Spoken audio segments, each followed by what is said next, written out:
Jeste li spremni upoznati neke lude, čudne i super smiješne životinje? Ove životinje stvarno postoje, iako izgledaju kao da su izašle iz crtića.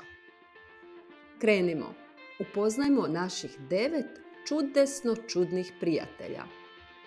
Saiga antilopa.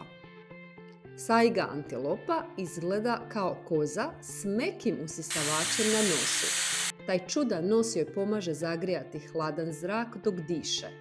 Zvuči smiješno, ali jako je pametno. Roda cipelašica. Ova roda ima kljun u obliku cipele.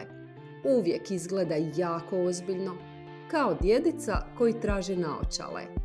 Ali ne brini se, samo je jako koncentrirana. Staklena žaba. Ova žaba izgleda sasvim normalno. Ali ako je okreneš, vau! Njena je koža prozirna. Možeš čak vidjeti kako joj kuca srce. Prava žaba čarobnica. Mata kornjača. Ova kornjača izgleda kao hrpa mokrog lišća s licem. Ima spljoštenu glavu, dug vrat i prava je majstorica skrivanja u blatu. Uvijek pobjeđuje u igri skrivača. Aksolotl. Pozdravimo aksolotla, podvodnog super junaka sa smješkom. Uvijek izgleda sretno i ako nekim slučajem izgubi rep, noge i još neke dijelove tijela, uvijek mu mogu izrasti ponovno. Aksolotl je baš pravi mali cirkusant i s njim nikada nije dosadno. Macaklin s repom u obliku lista. Pogledaj jako pažljivo ili ga nećeš uočiti. Ovaj macaklin izgleda kao osušen list. Najbolji je majstor skrivanja u šumi. Pravi mali ninja. Dumbo hobotnica. Ova morska ljepotica ima uši kao slonić Dumbo.